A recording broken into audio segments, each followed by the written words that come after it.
this computer. Okay, so welcome everyone.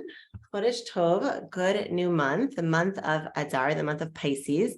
This is just like such an exciting month. I was actually feeling that in the air, especially living in Israel. In the air today, like kids are in costumes and there's music and I don't know, there's just like such an elated, happy energy. It's like, it's just so exciting. So I don't know, this is one of my favorite months. I also have 2 kids born in this month. So it's like it's a big, exciting month for our family. I also want to start by just giving a thanksgiving to Hashem, really a big, really sense of personal gratitude. I don't know, some of you know, it was actually 2 years ago today that my daughter, she was badly burned. She was really sick. She was in the hospital for over a month in the ICU. And it was actually happened on Rosh Chodesh Adar. So this was 2 years ago today. So I really feel like it's so important. I remember I came on, I had a circle planned and I came on and it became like a prayer circle basically for her. So it's so amazing now, 2 years later. Thank you, Hashem, really for his kindness and his miracles and his goodness. That it's 2 years ago today. So it's a really, really special day for us. Now, Adar is, I want to start with the etymologies. We'll see just from the etymology of the word Adar, we see there's a lot of strength and a lot of power just in the etymology of the month, because the month for Adar stands for Adir B'marom Hashem. That Hashem, this month has a lot of strength. Adir means like strength. There's literally a lot of strength, a lot of power in this month. And Adar also means Adar, Aleph, meaning Hashem, Alufo Shel Adam, Dar, he dwells down with us in this month. So we see right away, it's not a month that's just like ethereal, that Hashem dwells, but it's actually like, just from the word dwelling is like something, a very physical dwelling place, that we always know Hashem is here and Hashem is with us and Hashem is amongst us. But in this month, as we're going to see, and that's a big power of the month, of the joy element of the month, is that Hashem literally dwells down within us this month. And it's considered actually a very auspicious month, that it says that if a person has a court date, that is actually considered like a good month to actually do things, an auspicious month, because there's a very good mazel, a good energy in the month. And it's also a month which it says, Mishanichnas Adar Marbin B'Simcha, that when the month comes in, we increase in joy. So again, that is just this amazing, light, happy energy that's implanted in the month. And, when we talk about joy, I really want to talk about happiness and joy, because a lot of us, and it's so important to just like be joyous, dancing, singing. I feel like, again, I said to you in Israel, it's just in the air, people are there's music going, and that's super important element of joy, is that external element of joy. But really, in essence, joy is really something more from, you could say, from the inside out, right? Because a lot of times, we could put on, and it's important sometimes just put on, music and pretend we're happy, even on the inside, if we're not really feeling happy. But the real question that we really want to ask ourselves this month, and I think is such a powerful, just question and meditation for the entire month, or affirmations to really take with us the entire month, is like, really, how can we access that true inner feeling of joy, true inner contentment and feeling of joy? Because it's very interesting. The Hebrew language is very like an accurate language. And there's no, joy is actually, Simcha is not actually emotion in and of itself. According to, like, if we look at Torah, the words that bring up the connotation of joy, we have the word oneg. Oneg is like pleasure or delight. There's an idea in Chassidut spoken of called mochin d'gailas, like an expanded consciousness, where a person, their mind is expanded. And because they're in a state of expanded consciousness, then automatically they're in a state of joy. There's another idea spoken about, which is a tuv levav, like a gladness of the heart, like an openness of the heart, which is just an energy. When you think about it, I have an open heart energy. I feel like expansive. I feel joyful. But joy is the result of that pleasure, of that oneg, or that expanded consciousness, or that expansion of the heart. But it's not actually an emotion in and of itself. So we really do see that we have to kind of look deeper into joy and like, how do we actually get there? Because it's not something we could just be like, okay, turn on the button and we have it. You know, we all know that. Because if it was so easy, we'd all be living like that constantly. So again, if we really look into the essence of the month, and this is why I love teaching this, because it teaches us so much about how to really access it in a true and deep way. And again, we also have to know when it comes to the energies of the month and the zodiac of the month, that these are energies that are really, really available to us, that every time there's an energy in the month, it means that there's something that happened in history in the past that we're celebrating that brings that consciousness or that energy into the month. But time is not linear. Time is circular. So it's not that as we get further away from that event in history, right? Like, so like, let's say for Adar, what's the big event that we're celebrating in history? We're celebrating Purim. It's not that, okay, we're getting further away from Purim, further away from that event in history. So it's harder to capture the energy. Does that make sense? In essence, time is circular. So the further we get from the actual event, it's an energy that's just constantly being flowed. It's the frequency of the energy within the universe. So again, we want to really captivate on this month in that it's there for us. It's there for us. And we just have to really be conscious really of how to tap into it. And that's really what we're going to discuss today. So let's start with a very interesting Talmud. There's a very interesting Gemara that says that anyone who wants to make sure that their investments are going to reap good revenues, they're going to have a good return on their investments, you know, there's going to be good dividends that are going to be paid on their investments, they should plant an Adar tree. They should plant an Adar. That's what it says. They should plant an Adar. Now, Adar is not a tree that we know of in the Torah. There's no other reference to Adar as being in a tree, but the fact that it said that it must be planted, we assume, we can just make the assumption that obviously it's a tree.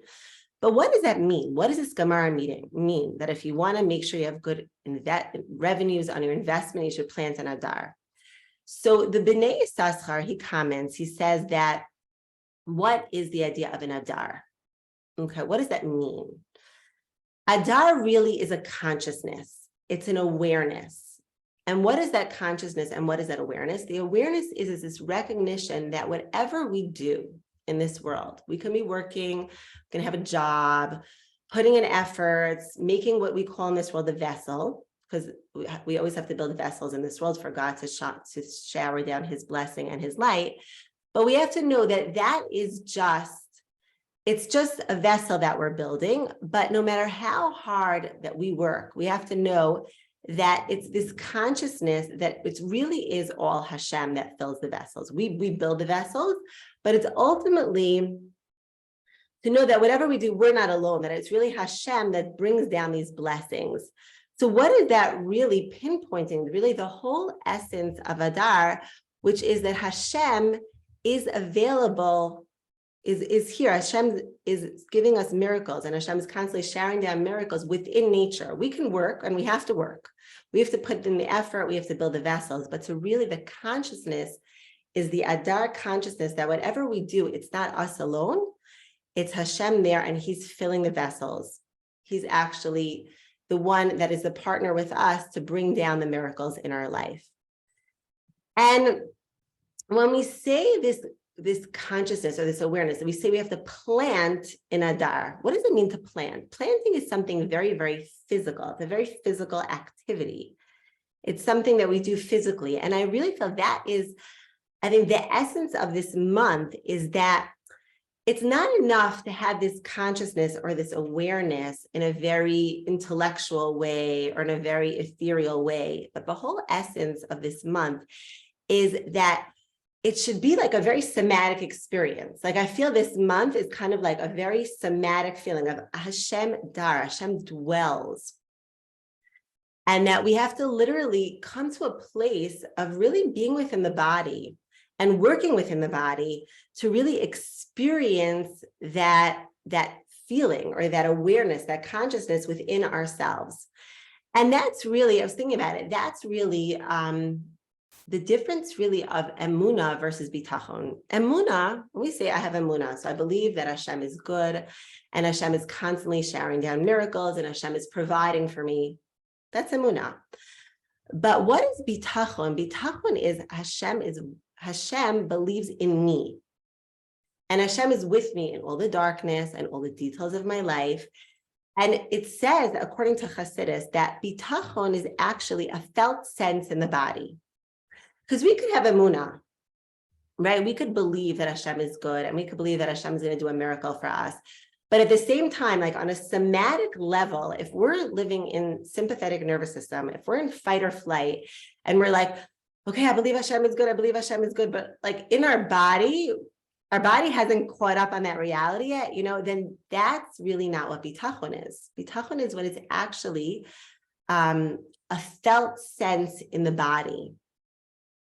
And that's really the essence of this month. And that's why I think this month, there's such an idea, really a strong idea of like dancing. It says Simcha paritz gedar, that when we dance, we actually break through our obstacles, when we have Simcha, when we have joy, that we actually, like it reaches a point where it's not just in our mind, it's not just in our consciousness, it's not just in our heart, but we actually are living it and we're actually planting it into our being.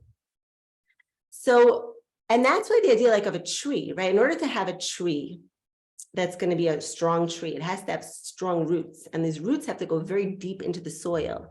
It's like inside our bodies. We have to feel it in a very, very deep, a deep way. And that is, I think, such I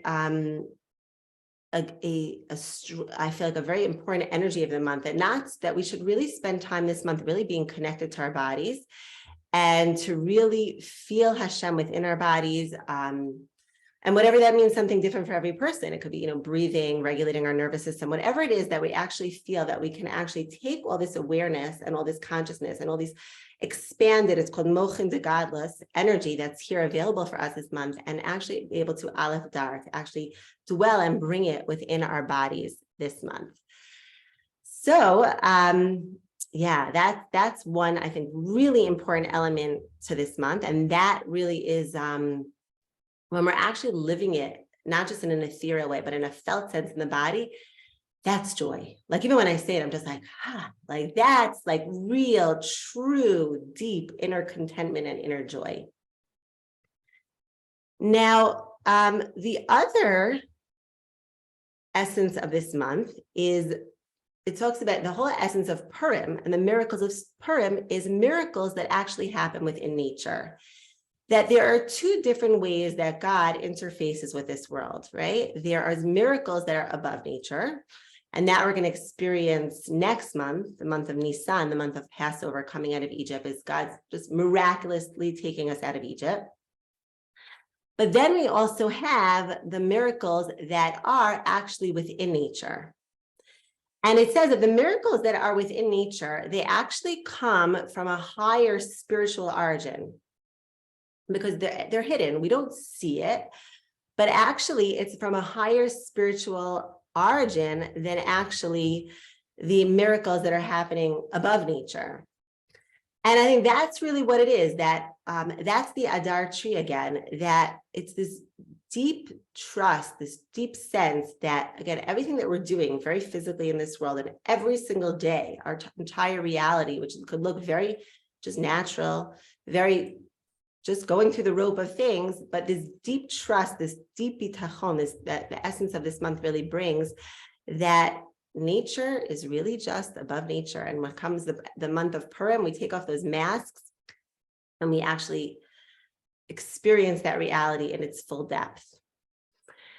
Now, first of all, does anyone have any questions, comments, anything? Just put in the chat box. You could speak up, say something. Feel free to unmute yourself. No? Okay. All right. Now, the Gemara also says in this month, it says about joy, that there's no greater joy than the dispelling of doubt. That if a person has doubt, they're not sure what to do, how to do something, what's the next step, right? everyone knows that's a could be a very stressful place to be. But when we give up this control again, that we're not in charge, that Hashem is fully in control, and that is really, it's like that giving up that sense that we know what's the future, we know how reality is going to happen, how the events are going to play out. That is the greatest joy. That brings us the joy. And that again is the miracles of Purim. We say is the miracles within nature. That Esther Esther literally means hidden. Esther means a secret or hidden. And Megillah means Megillah, which is read on Purim. What do we read in Megillah? Which is to reveal. So the essence of Purim, which is really the essence of the month, the holiday, the main holiday of this month, is the essence of the miracles of Purim, is the revelation of the concealment, right? That the whole story of Purim is such an incredible story that it seems like it's a very natural chain of events that are happening, right? Seems like a very natural chain of events, but what happened that we see that Hashem underhandedly was orchestrating this whole miracle that happened through Esther, and that brings us the greatest level of joy.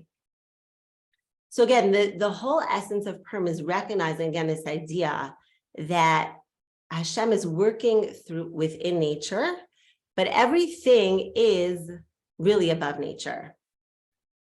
And all of our doubts, all of our when this month when we're able to like give up that sense of almost control of saying, I know how things are supposed to happen because this is how it happens according to nature. This is how it makes sense.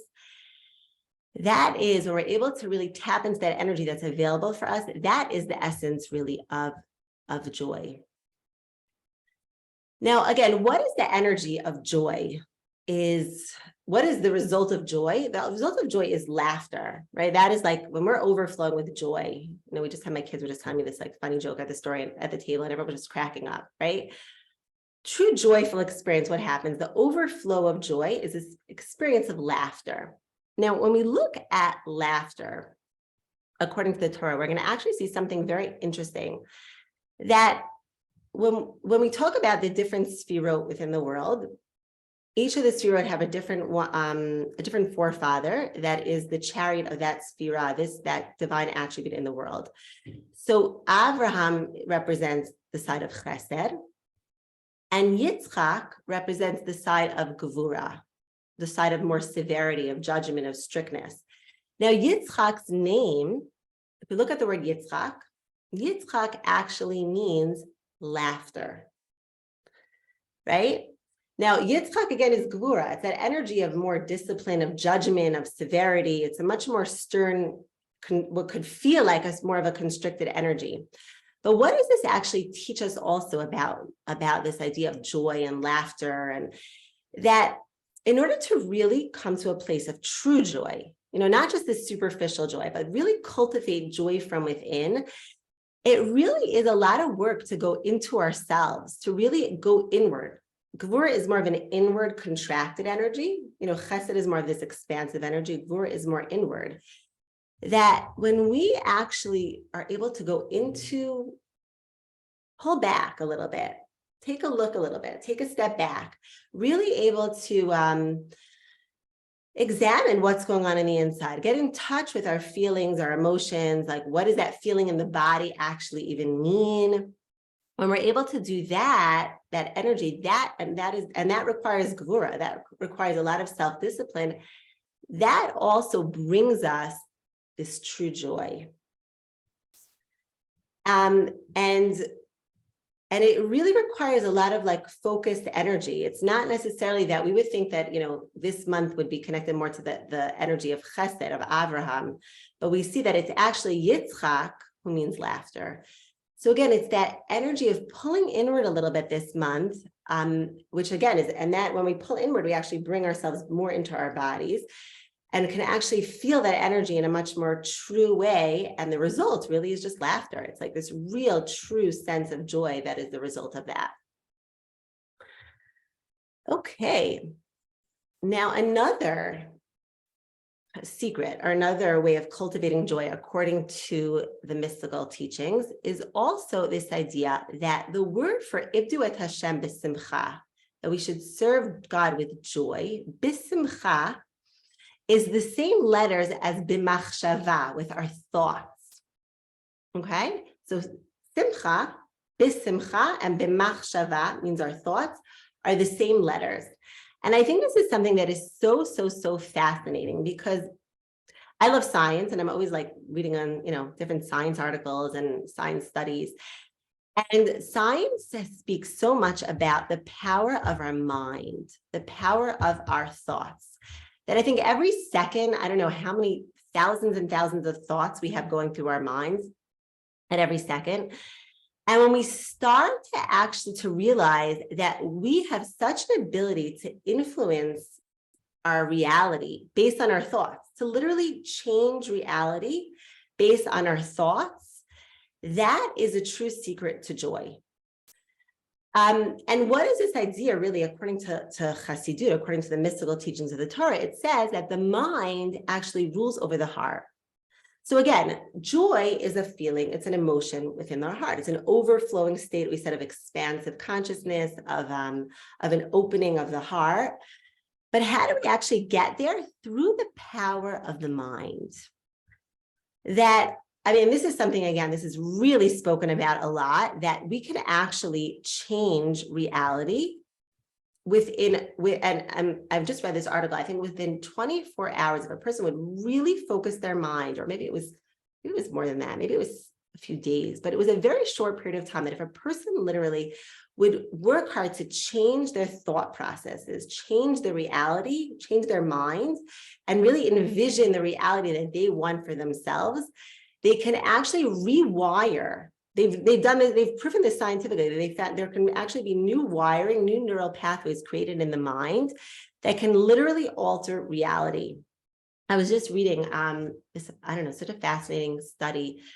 Who was saying, it was Dr. Joe Dispenza. I don't know if any of you follow Dr. Joe Dispenza or ever heard of his work. He's like, one of the biggest people that speaks about like the mind, body, soul connection.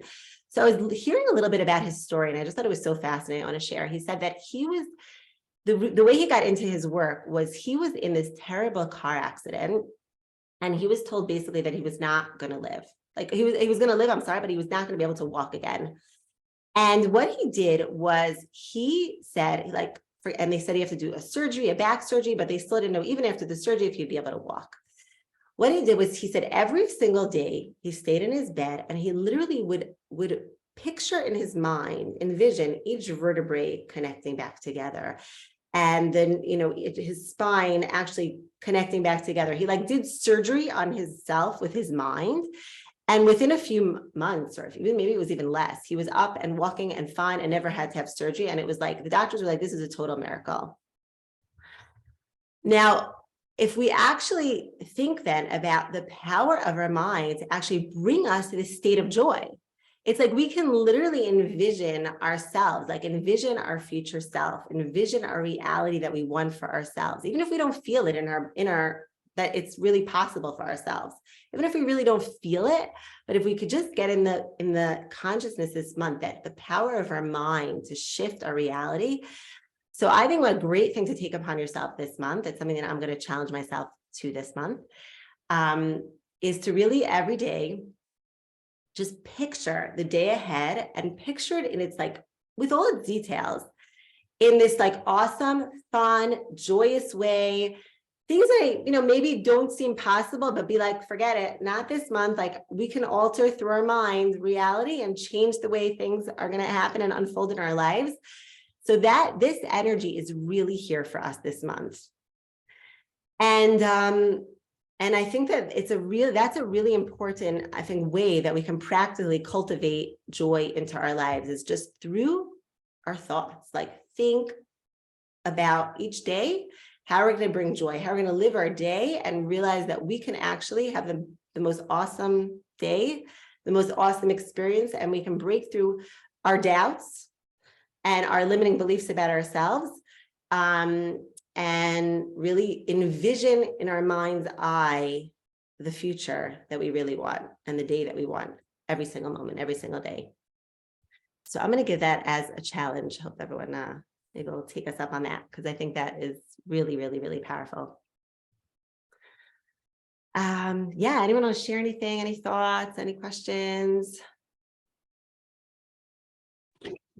I would love to share a thought if I can. Sure. What's your name? Who is it? So, hi, how are you? My name is Michal Liba, and I missed like the first 5 minutes. Are you Rebbitzin Cohen? Yeah. Oh, I think you spoke to my husband recently, right? Or you've been. Yeah, yes. I was supposed to meet Rabbi Cohen in Svat a couple of weeks ago. And anyway, okay. So Baruch Hashem. So what thought came to me as you were speaking was that Sameach, I think Rav Hirsch, I think maybe from Rav Hirsch, how he explains that, you know how like he connects like a word that sounds, two words that sound similar. So yeah. Sameach and Semach with a tzadi. I just kept envisioning a tree, and like what you were saying about Adar and going deep inside of yourself, that when you get into that space of kind of like breaking apart what it is, like get out of your boundaries, like in a way it is the Gvura. The Gvura is going inside. Exactly. And not just like letting it out, but holding back. We're holding back. And it's through that breaking it apart that we can find what to connect to. And that's the tzemach. That's what sprouts. That's what then becomes revealed from under the ground to above ground. Anyway, wow. And you can take it from there. I it doesn't need to be explained more, but I think that I just want to thank you for that, that ability to. Wow. Thank you so much. That's beautiful. Yeah. I really like that. Wow. That also reminds me of another thing. I just thought of this now. It's Simcha, of that Mashiach is Sameach Yud. Yeah. That basically when we rejoice with like all the faculties of our soul, right? And we can rejoice, we can actually bring our personal Mashiach to our life. That the ultimate joy in our lives really is when we're living from this consciousness, which is this consciousness really of like being able to like envision and live and manifest the reality that we want in our lives. That really is Geula consciousness. That's living from a space of Mashiach. So that was another thing. Yeah, Mashiach is Sameach Yid. I remember learning that one. So wow, thank you. Thank you for sharing. Okay, so anyone have anything else to add? Okay, now I want to look at something really interesting again, that the Sefer Yetzirah speaks about different letters of the month. And again, I think this letter of the month, this year, that's what I love about learning these ideas, because I've learned these ideas so many times already, but it's so amazing how like wherever you're at in your life, you just see things like so differently. So I've learned this idea previously, obviously, that the letter of the month is a letter Kuf. But this year, I kind of feel like I have like a new expanded consciousness, a new expanded like reality to it. So I want to share this. It's very exciting. So the letter Kuf, it is essentially, it's like the letter Hey, right? And the letter Hey, but it's a Hey drawn down, right? If you envision the Kuf, it's a Hey, but the letter, the Hey actually going down. So what does it say about that? It says that the letter Hey is the letter of Hashem, the letter of Malchut, of Hashem's revelation, like it's a letter that has breadth and it has length. But Kuf, what is the idea of a Kuf? It goes down, meaning that it represents the Hey, but going down to the other side, which is the side of Klipa, the side of impurity. That's what the letter Kuf represents. And that is the letter of the month. So let's try to understand that, because that's like, that's what does that actually mean? So what is a kuf in Hebrew? Kuf also sounds very similar, like what Michal Liba was saying. Kuf sounds like the word kof. Kof in Hebrew means a monkey, right? Now, what is the idea of a monkey? A monkey, it says, is the most similar actually to human beings. It has like the features most of a human, actually has, they say, it's one of the most intelligent animals. But again, it's intelligent, but it doesn't have the same intelligence of obviously the human. And what does it do? It goes down into the dark side. Okay. And what does that mean? It means that it goes down. Hey represents Malchut. It means Hashem within nature. But the Kuf means that it goes down into the dark side, meaning it gets lost, like within the nature. And it just sees nature for what it is. And it gets confused, it gets lost in this reality of this world. So the essence of this month is rectifying that Kuf, rectifying the Kuf that, again, it's not nature, it's Hashem completely really running above nature. Yes, Hashem is going through, Hashem works within nature, but everything really is above nature. Now, what is this idea of the kuf, of the klipa energy? Kuf is the letter for klipa also, is that what happens with, what is klipa? Klipa is the shell, it's the other side. It says that when Hashem created this world, right, there was this process called the tzimtzum, where God literally withdrew himself, created this vacuum of space, beamed down his light, and created these 4 spiritual worlds, Atzilas, Bria, Yetzira, and Asiya. Our world is the world of Asiya, where we basically are living in a world where it's a world of concealment, a world of klipa, where we don't see Hashem's reality.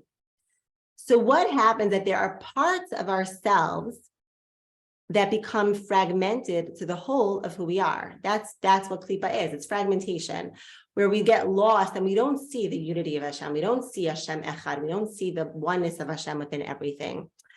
But I think what is this idea of the kuf is the idea that, I used to always think that, okay, there's the dark side and there's my shadow side and there's the parts of myself that I don't like or that I have to work through. And that is the klipa energies within me. But I think what this is teaching us even more so is that the klipa itself is God. Okay, this is a real shift of like something that I've really been thinking a lot about recently. It's that Hashem is masking himself within nature. Hashem is masking himself within parts of ourselves that are our dark side, our shadow side, right? We could get angry, we could get jealous, we could be challenged in a relationship with a child, we can be challenged in a relationship with a spouse. But it's not that this person is challenging us, or this person is a vehicle that Hashem is using to challenge us, to actually bring us to shine our light, to break through fragmentation, to see the unity of Hashem. That person himself is Hashem. Hashem is in that person. Hashem is that person masking himself in order for us to be able to reveal our light. So it's a very big shift of seeing ourselves, seeing that Hashem, why did Hashem create this? Why did Hashem create our other sides? Why did Hashem create our kuf? Why did Hashem create the dark sides of the universe? In order that we have free choice, right? It says that angels, we are actually higher spiritually than angels because angels just do what they're supposed to do in this world. There's the angels that are the side of chesed, there are angels that are the side of gvura. They're just doing their job in this world, but they don't have free choice. We as humans have free choice. So the fact that Hashem is dressing himself in people, in challenges, in triggers, Hashem is literally there within us in the darkness. And when we can actually step out of victim mode and actually go into like hero mode, because we see it for really what it is, that's really the energy of this month, of seeing the darkness, seeing the klipa, seeing the kuf, really seeing it for what it is. And when we actually can reach this place of like, wow, I actually see it for what it is, which is just Hashem masking himself within this person, within this trigger, within this person at the store that gets me upset, but that's Hashem.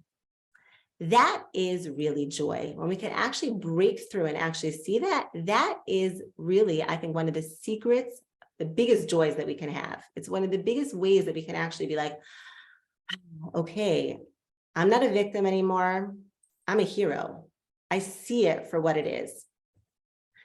And I think that is one of the biggest gifts and the biggest things that's available for us this month, to actually see it for what it really is. I'll tell you a story. I was I was actually speaking to a friend this week because I mentioned the beginning of the class, maybe some of you weren't here, but today is also a real big gratitude to Hashem moment, because 2 years ago today was when my daughter was very badly burned and she was in the hospital for a month in the ICU, and thank God, Baruch Hashem made a big miracle. So I was talking to a friend about that miracle that happened. Michal, you know Nechama, so I was talking to her actually, and she's like an energy healer, and I was telling her how I picked up a book this week called The Body Keeps the Score. And some of you are maybe familiar with that book. And it was talking about different types of attachment. And it told the story that kids that were in a burn unit, I literally opened up the book and I read this part of the book. It said that children they were in a burn unit that were very severely burned, but had healthy attachments. They were able to get through it and they were okay at the end psychologically. And this was 2 days ago. I just picked up this book and I was like thinking to myself, like, well, part of the story of my daughter being in the hospital at that time and getting this burn was I wasn't able to be there because I actually had corona at the time. It was a little bit of a crazy story. And I always felt like there's some kind of trauma in the sense that I couldn't be there. Anyway, I was speaking to this friend about it. And I said to her, in a way, even though I know it was very traumatic and that I couldn't be there with her, there's a certain feeling like I literally couldn't be there with her. Like Hashem masked this within nature that I had corona. I couldn't be there with her. And like, in a way, it was able to like take away some of the guilt that I could have ever felt. Like, I can't feel guilty. I couldn't be there. This is how Hashem made it, And I was actually saying this to a friend of mine, and then I was actually learning this, and I was realizing like every other time in my life, like there was another experience that I was recently speaking about with a child that I realized like wasn't able to show up to this kid like they needed me to at a certain point in my life. And I kind of walked around for a few years with a certain guilt about it. Like, I don't know, I wasn't able to, and I kind of felt a little bit guilty. And then I realized in myself that just like Hashem made it so clear to me that I couldn't be there when my daughter was in the hospital, it's the same thing. Hashem was literally in me in that experience where I couldn't show up. And there's no guilt, there's no shame in it, but because it's the same thing. It's like, it's both Hashem. Just like it's so clear to me because I had corona, I couldn't go see my daughter in the hospital. There's no difference here. It's like, it's all Hashem. And I know it was actually a very like healing moment when I was able to just be like, okay, like it's all Hashem, no guilt, no shame. It's just all Hashem. And there really was a certain like opening of my heart and a certain joy. So I think that it's a very deep teaching, and it's not like one that I hope that everyone kind of like understood. If anyone has any questions about it, because it's a very, very deep idea according to Chassidus. But it's, I think, one of the biggest secrets. Again, if it's the letter of the month, it does mean that everything here is connected to this energy of joy. So it's just kind of dissecting and being like, okay, the letter of Kuf, which is a letter of Klipa, of concealment, is the letter of the month. What in that? How can we actually take that concealment and use that to bring joy? So I think this is something we could probably all like kind of like just open up a discussion about, because it is like a very deep and it's very personal. I think everyone has their own personal experiences with that. Can I comment? Sure, please. Yeah, I kind of feel like this is like something to open up. Yeah, please. So it's interesting what you say. If you can hear me, my earplugs are in my ears as well. Yeah. Sure. So I want to bring in 2 points. Actually, Michal Liba knows both of them because it's from two different teachers or different people that we've both learned from. But it's interesting because I've been doing these classes with Rebbitzin Tukachinsky, and so she talks about the inyan of Klipa as or the inyan of being triggered, as you said, that this generation that we're in is the generation that it's all about our doubt. It's all about our self-doubt. Absolutely. That is the Dallas of this generation. That's the Amalek that is of this generation. So what does she say, which is so interesting, because what you said about the trigger, She said that the tikkunim of this generation is the tikkunim of self-doubt, Yeah. the tikkunim of the way we look at ourselves, the way we see everything, the way we question everything. And she said that when we're triggered by something, right, that when we're triggered, we should actually understand that that trigger that we're feeling at that moment is our tikkun. That's where our tikkun lies. Exactly. That's exactly it. And right, and she goes on to say something so amazing, is that because she talks about, you talked about having the, you talked about even in the book where they discuss the people who have positive attachments do better. So she goes into a lot of that as well. And she says that that trigger that you see, when you see it, you should actually be dancing. Exactly. Why should you be dancing? Because you're really the flip side of that. When that trigger is healed in yourself, it is actually the flip. The only reason you're in that place is because you haven't healed that part of yourself. But actually, the strength that Hashem gave you was the flip of that. But the only reason it's negative is because those parts of you, those attachments, those fragmentations of yourself have not yet been cemented. But once they're cemented and you understand that, that's your greatest strength. Absolutely. Absolutely. So I think that's even a more beautiful, you know what I mean? It even takes it to the next level, because when you're triggered, you can actually see it as understanding that if you heal it, that you'll be in your greatest strength. Yeah. So that's one way. And then, as Michalima will explain, we have a friend, Shuli Kleinman, who says that when you're in the place, as you explained, where how do you find joy in the klipa? So her explanation is that Hashem can only bring down, only be revealed through the klipas, right? And our opportunity through that klipa is being able to is she says that it's Hashem's trapped love, and it's specifically made for us. And therefore, our avodah in that moment is to transcend our nature, to go into the godly place and to go into the place of our essence, connect to that place of Hashem, and be able through that not to respond in through the place of ego, but to respond from the place of our neshama. And when we do that, in that place of trigger, we are then able to release Hashem's love that is trapped in that place. And through that, Hashem eradicates all the evil in the world. So it's different ways of taking the same concept and looking at it in all different ways and being able to transcend those times and be able to go into that place of joy. Yeah. Yeah. There's so much there. Yeah. And it's like, it's very, the point what you're saying is that it says that, according to Chassidus, that every side of, if something is in the side of klipa, there's the same energy, the total opposite energy is in the side of kedusha, because klipa can only exist because there is kedusha. Kedusha can only exist. That's the energies of this world.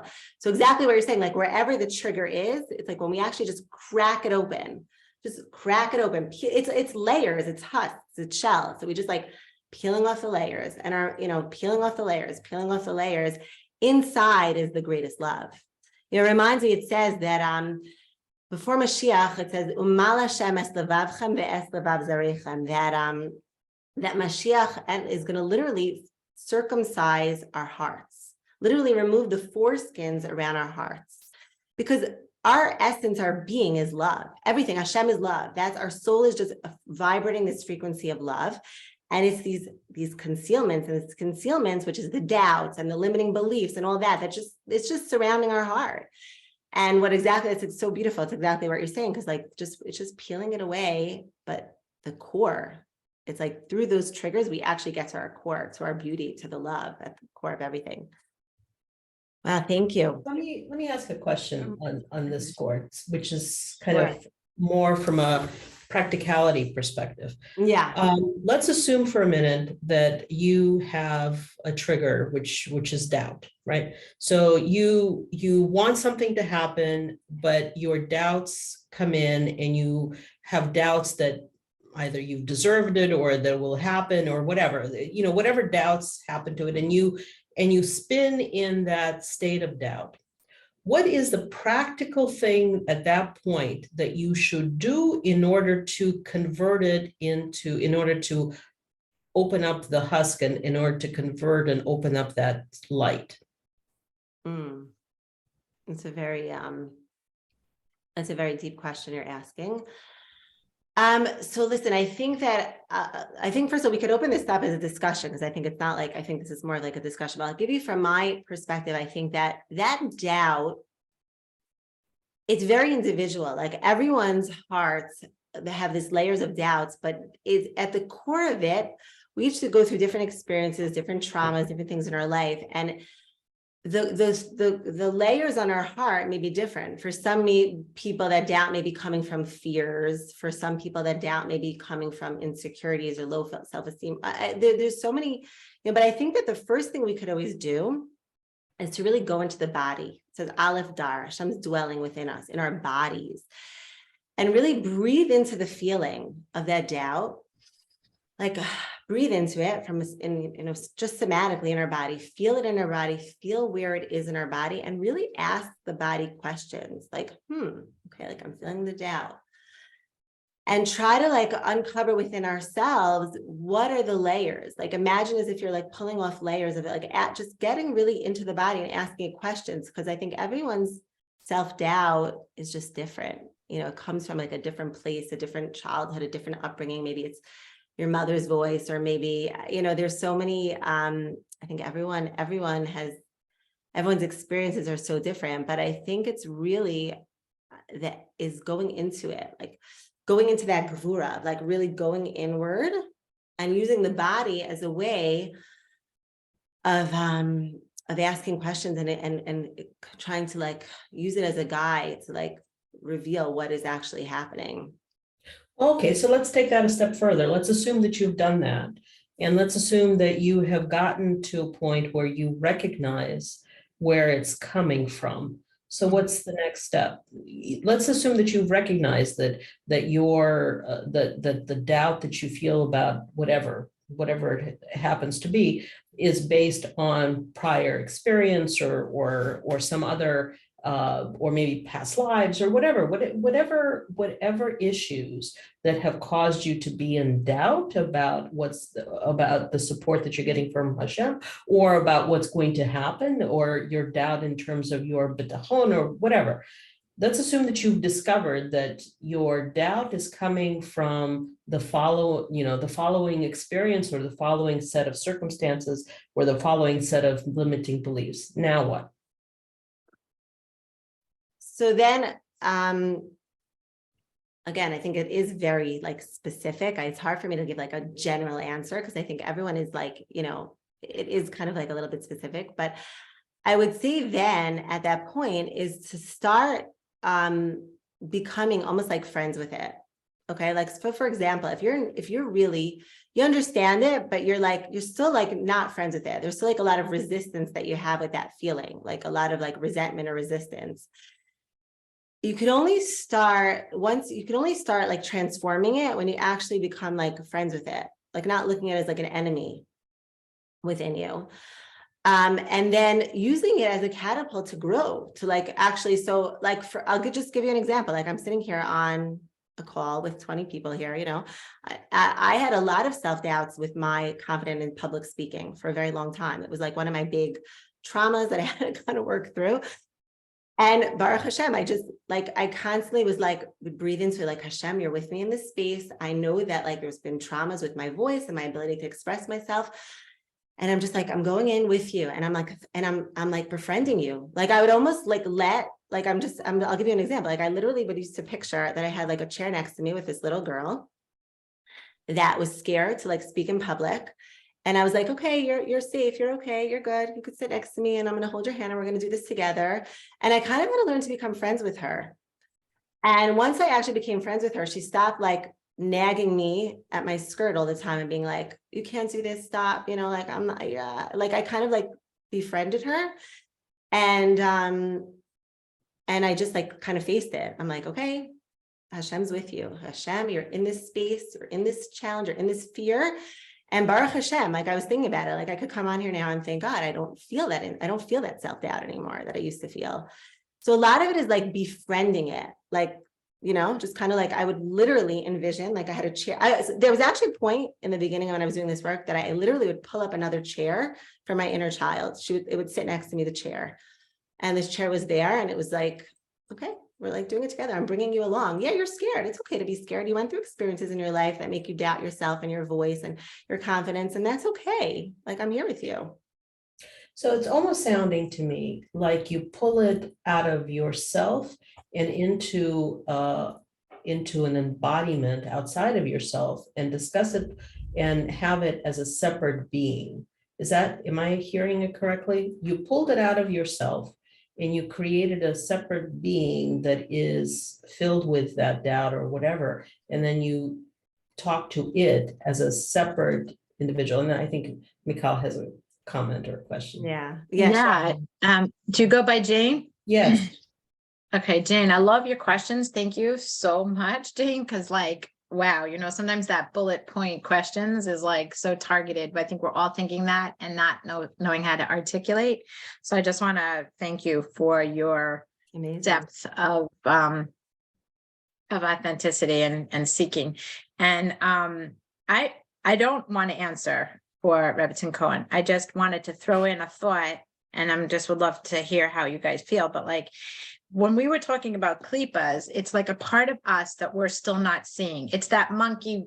A monkey is a mirror, you know, monkey see, monkey do. Like, I think that's the kuf, you know, the kuf.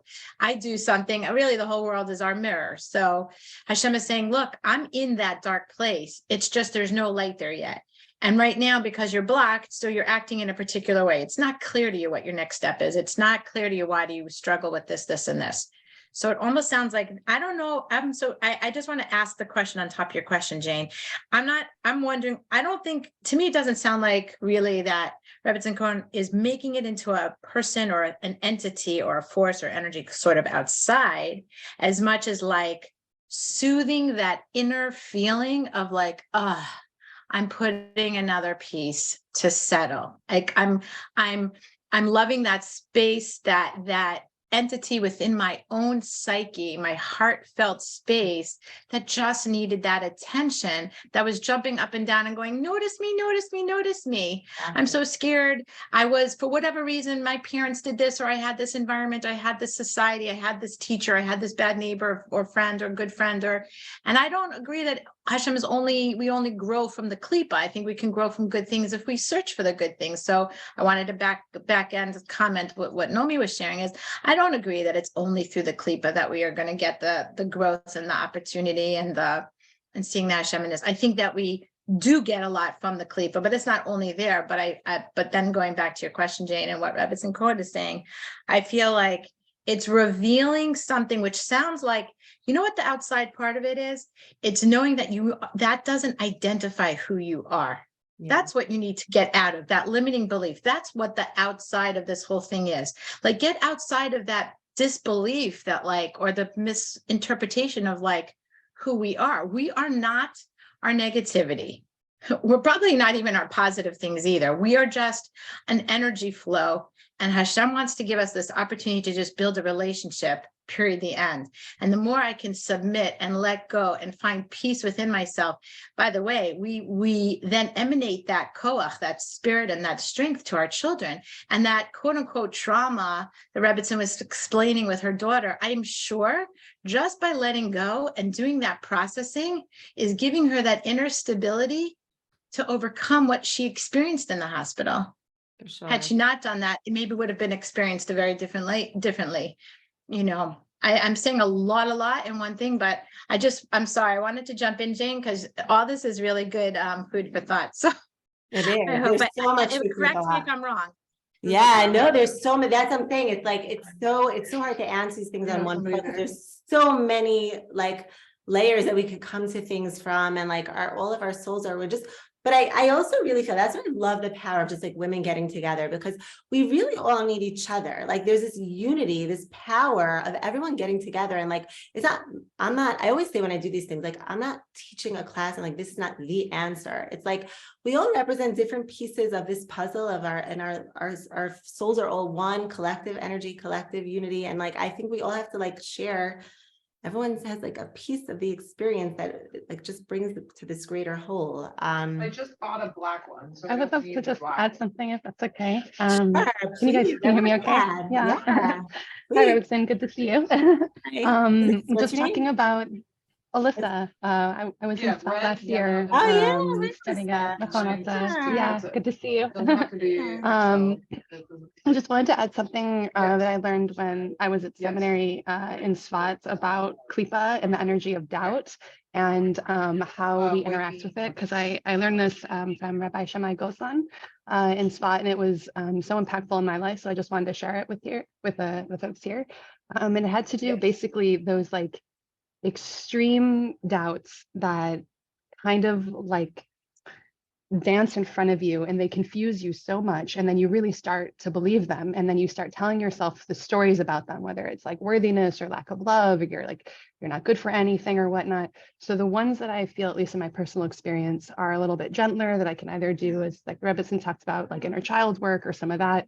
I like sit with them and have conversations. But in some of the ones that are really just an illusion, because the energy of Klipa, it is that it's not emet, it's not true. And so it's distracting our eyes and we can't see it. And so what that basically, I think this comes from Tanya, what the Alter Rebbe wrote down basically is like, you stand up with it and you really call the doubts and you face it with such truth, because in that you're kind of bringing down your own truth, and you stand up to it and you call its lie and call its bluff, because it's not being sourced from the side of Kedusha. So it's not real. It's an illusion. It's separation.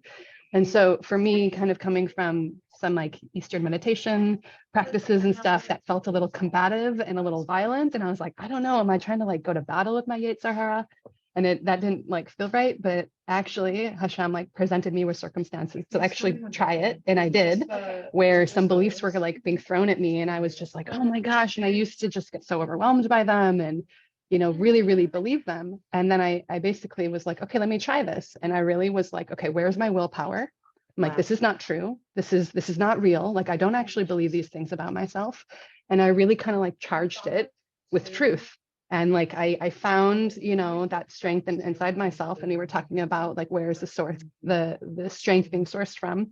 And then once we find that strength, we're like, you know, bridging a new, deeper connection with Hashem and ourselves, and bringing, I think, like more of our soul through. And it's true, the whole thing just disappeared. And I guess like what happens basically, I forget the exact wording. It's like you poke at it and you like poke it and call its lie and call its bluff, and then the whole thing unravels. Wow. And I share this because it happened in my life. Like the whole stories, all of the stories and all of the like blah blah blah, like the whole thing just unraveled. Wow. So Listen. I don't think, you know, every situation is different. Like we're saying, you know, like there's certain Yeah. practices for certain times, but I wanted to share this because like it really did work. And I watched how the energy of the Klipa had taken on this whole like monstrous multi-head thing, and it's like coming at you and you're cowering and you feel small. And then I finally like I found my inner strength and I like charged it and I was like, you're not true. This is not true. And the whole thing just Wow. so yeah. And by the way, I want to tell To you, your it's so point, amazing. I'm sorry, to your point, I apologize for interrupting, but to your point, I will tell you that I had an experience like that.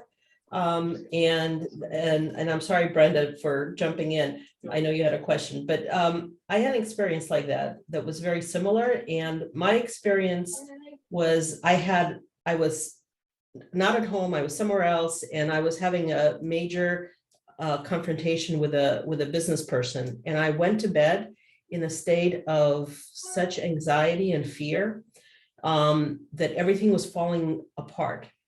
And I was lying in bed and I saw my great grandmother and, interestingly enough, Archangel Michael, and they handed me a sword. And I can't tell whether I was awake or asleep or in what state I was in. And I saw the person or the monster in front of me, And I took that sword and I just hacked that thing to pieces with all of my strength.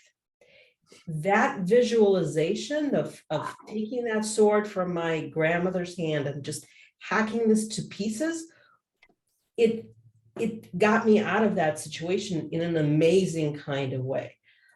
So that confrontation, so that's the reason why I made the comment about taking it outside of yourself and bringing it out, because sometimes it's not sufficient to become friends with it. Sometimes you just have to kill it.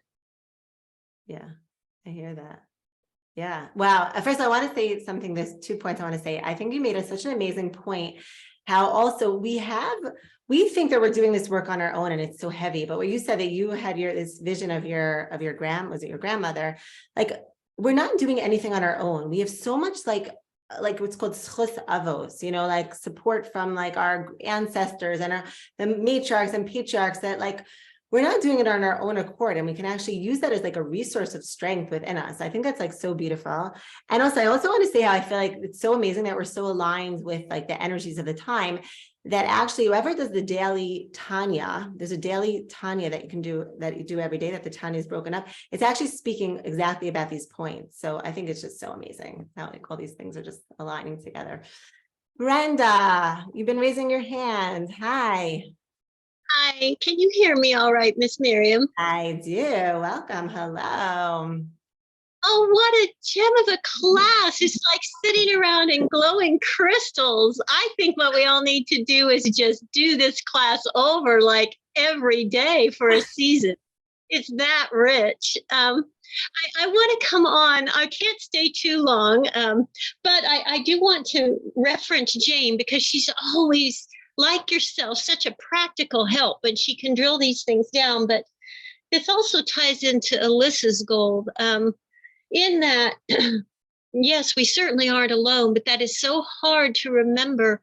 But the business of the triggers, one time in a class of yours, Miriam, I can't remember which one, we were talking about triggers were simply an invitation. We don't have to pick up the gauntlet, as it were. But as I've trekked through this journey, Haya Baker, who's teaching a course now with Rabbi Amikai in Live Kabbalah, but I had a session with her one time, and it was so helpful. It ties directly into what Alyssa was saying. And it was this, that it also ties into Jane eventually. But what Haya suggested was, when something comes up, whatever that thing is, that thing that is disturbing us, that trigger, that to first of all, just acknowledge it with a simple hello. And then I love this, because you have to know Haya to appreciate this, but she has this wonderful, soft, musical mother voice, but she'll say, hello, shalom. And at first, I don't mean it bad, but I kind of pushed it to the side, because I thought, well, that's pretty simple. What are you going to do? You have this big, hairy thing in your room, in your brain, and you're saying, hello, shalom, like that's going to work. You know what? It did. It did.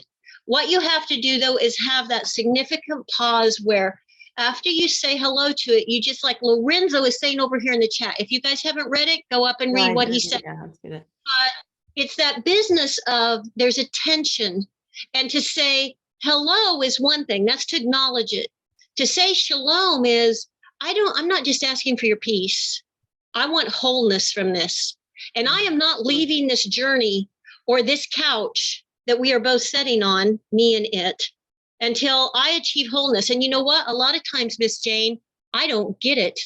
I ask for it, but I don't get it. But one thing I have found helpful is, it's interesting, when Jane apologized for coming in, it was Hashem, because she said, I went to sleep, and I had got up from my bed literally to come over and do this today. It's a long story, but I said, I have to do this for Miss Jane, because after I say hello and shalom, if nothing is happening and nothing is breaking that trigger, but I didn't have this teaching until today, I will say, go to sleep on it. And I used to say, go to sleep one night on it. But I've often found, and I don't know, if it's my age or my demeanor or things that I've gone through, the personal traumas, but sometimes it takes me 2 nights. But I will tell you what, if I say hello, shalom, and I get nothing that first day, and unlike Jane, sometimes I've been weakened to the point where I can't even read the body has no score. The body keeps score. I've tried to read it like 4 times. I can't do it. Okay. And so that says a lot about my history, but that's all right. But it's like, okay, I'm going to say before I close my eyes, Hashem, I need your help with this trigger, because like you've said today, you're all over it. You're in it, and it's here for my soul's journey. And so then before I close my eyes, I'm saying shalom to this thing, and I'm letting it go. And you know, that doesn't make what happened with Jane's experience wrong. It fit her situation perfectly. Jane had to take almost a military action against that it. But sometimes, at least for me, it's not like that. It's like when I sleep, I ask Hashem to part the waters and to clear a space in me so that I don't ask to do the next month or week. I just ask to get through the next, 24 hours, sometimes less. Father, what do I need to fill this, not void, because a void is full of all this electricity, but that component of sleeping on it, I don't think it can be overrated. I've watched it in the last 3 years, well, especially the last 2, transform a part of me, because it's like, it's, there's a peace that just can happen when your mind is quote, quote, off in that time of night. And it also helps to get up. And I found to read Rabbi Nachman's remedies, the general remedies, in that it's not every time, but if it's intense, that's really helpful. And I just wanted to speak to that because of Jane. Also, Miriam, help me out with my Hebrew, but word for monkey in Hebrew is, could you say it for me? A kof. What is the word? Okay, what is the word for body in Hebrew, please? Goof. All right, extremely similar. Okay, and if you go to Rabbi YY's site, yeshiva.net, for this class, just for extra help, he has a teaching. It's older. I can't remember when it is, but it's on the kuf, on the body. And it's absolutely all over today's teaching of yours, because it's about the body is higher than the soul. And I tell you what, when I first heard it, I didn't have ears to hear. I was almost like, oh no, I can't do this. But it was Rabbi YY, And so I went back. And it's so beautiful once you can capture that and hold it. Again, it's just another gem. There's also a book. It's a new book. It's been translated into 17 languages already. This man is extremely young. And it's kind of, my grandmother would say, eat the chicken, leave the bone. But his name is Joseph Wren, but it looks like Niguin. But the book is called You Aren't What You Think. I sent when you guys were sick with the flu, I sent a reference to Rabbi Amichai, because I thought you might have time to look at it. But that book separates what you're talking about today. It separates thoughts from thinking. No one has ever done this for me before. And it is incredible, even though he is not a Jewish writer. But I know today you brought up Joe Dispenza and some, but here's the thing. There is so much Chassidut in that book. It's crazy. And I like it on audio because he reads it. But that business of we have all this thinking going on and it's destroying us. And I think that's going back to Jane. If we can get to that night vision, that night peace, and it may be a battle like Jane had, and that's wonderful. Get her done. But it may be something where it's like I'm falling into the arms of Father. My brain is going to go into neutral, and I'm going to wake up with more shalom than I went to bed with. And I hope that helped someone. I hope that wasn't too lengthy, but Thank you, Brandy. You always share with so much joy, and your energy is just always brings so much joy and happiness. I don't know, I just hear your voice and I just smile. So thank you so much for sharing all your insights. And thank you everyone for being so vulnerable. Wow, it's getting late here. I just want to tie things up a little bit. Let's tie a little bit more up. A lot more to say, but let's just a little bit more. So the whole essence, we said, of this month is the whole idea is that Timcha et Zichar Amalek, that Amalek is like the commandment that we have is to destroy Amalek. So what is Amalek energy? A little bit. We discussed this a little bit, but I want to just go a little bit more into it. Amalek comes from the word malek. Malek literally means to sever, right? It says that when they were in battle, Amalek, they would literally sever, the heads of people. That's what they would do to scare them. So what's the idea of severing? Severing is the idea of disconnecting the mind and the heart. and severing ourselves into parts. And I think this is like kind of what we were talking about before of like that Jane was asking. It's like often what happens is that that's what happens because of fragmentation. We disconnect from all the different parts of who we are, and we see ourselves as very disconnected and disjointed. But that's the work of Amalek. And what is the healing of this month is integration. Integration is the world of Tiferet. Tiferet is harmony, is integration, and it's the same word as refu'ah, which is healing. That healing really comes when we combat that Amalek energy, which is to sever ourselves into parts and see ourselves as disconnected, disfranchised. But real healing is, and the work of really repairing and rectifying Amalek is coming to this place of integration and flow, when there's this connection and flow with all the different parts of ourselves. And that really is joy. That's refu'ah, that's tiferet, that's balance, that's harmony. That is true healing. And Amalek is really working really hard at this, because it says Amalek is Amal Kuf, the working of the Kuf. Again, that klipa. It's like they're coming and placing the doubt and the doubt and the doubt and the klipa and all the concealing energy that we don't see the truth of who we are, and to take everything and just face value and get lost in all our insecurities and all our self-doubts. But exactly, that's this whole thing of like, that is their work. Amal Kuf, Amalek, but our work in this month is to combat it.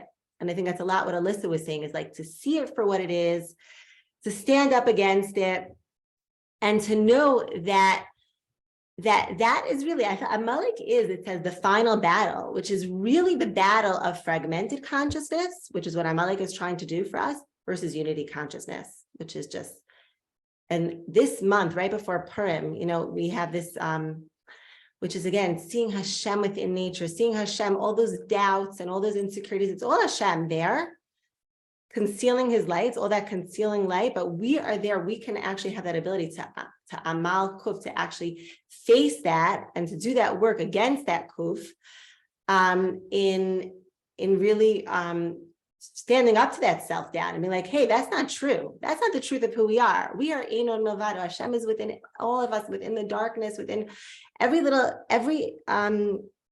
dark place, really Hashem is there. And to really step out of that consciousness and get into that unity consciousness is really the rectification of Amalek. And that's why Amalek is the final battle before Mashiach.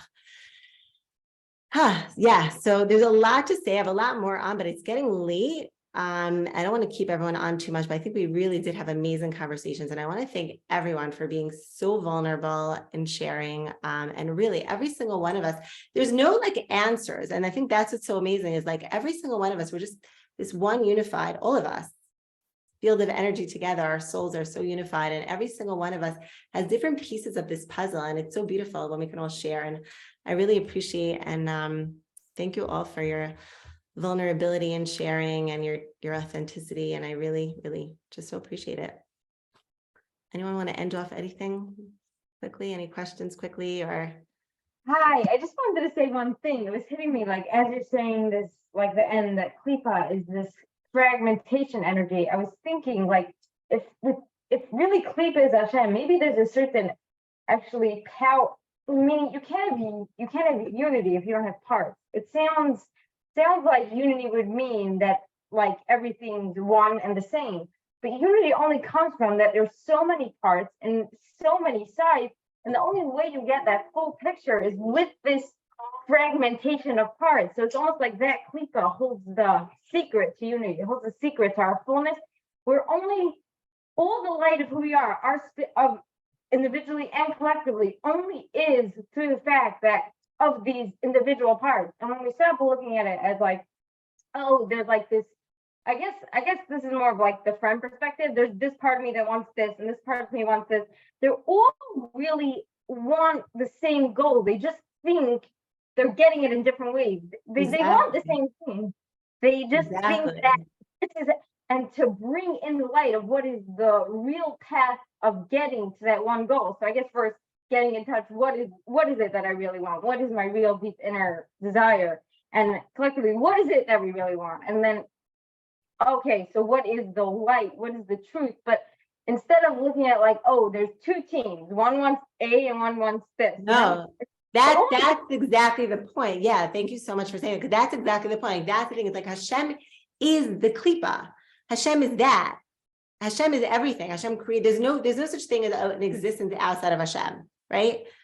Klipa energy is just, it's godly. It is godliness, because it's just, there's nothing that's everything is godly energy in this world. So it's exactly that. Like that is, I think, like if you could come up with one point, that's it. It's like all these different parts. We're like, oh, this part is of me and this part of me, and there's this fragmentation going on. But when we start seeing that is all Hashem, that is all Hashem. And when we can start integrating all of that and being like, wow, I'm not at battle with it, but it's all there for me to utilize and to go into, and to can use that energy to actually come into so much more wholeness within ourselves and within everyone else around us, and with the world at large. So yeah, that's really the point of it. That's the point of it. Like, thank you so much for ending on that, because that is exactly the point of the whole thing, of the whole message, really. And thank you so much. It really spoke to me this year, and really, I just felt like it reached home in so many ways. So thank you. Thank you. Is this wait, is this Chaya? I'm Leah. My mother is Chaya. Hi, Miriam. You had Brooklyn at your house for Shabbos, and I Yeah. it's a lovely time. Thank you so much. I think what you're like. Also, I did this somatic experiencing. I did one session, and just in like a half a minute, I felt like I had a civil war going on within me, like, and then I kind of just like let them join forces. You know, this one you can protect, and you can like look forward. You know, whatever it is, we all have to join forces to serve Hashem in whatever capacity those parts have. But it's really kind of holding hands and being on the same page, of saying like we're all on Hashem's team. Exactly. That's beautiful. Thank you so much. Wow. Thank you so much, everyone. Again, I feel like this was a lot. This is like a conversation that really requires endless lessons and lessons. And this is like, we can really discuss, and, we like packed a lot into a small time, but I think each piece of what we said should really be a number of lessons in and of itself. So yeah. Thank you so much, everyone. Everyone have a beautiful, joyous month. And yeah, if we could just think of I really wanted to end it off with like a meditation, but I actually have to run. But I think we can all just really think of just one aspect that really touched you, spoke to you, and really think of how we can implement that in bringing us more joy and in the energies of this month. All right, everyone, have a beautiful day. Thank you very much, Miriam, and everybody. Okay, thank you, everyone. Okay, bye-bye. All this stuff. Bye-bye.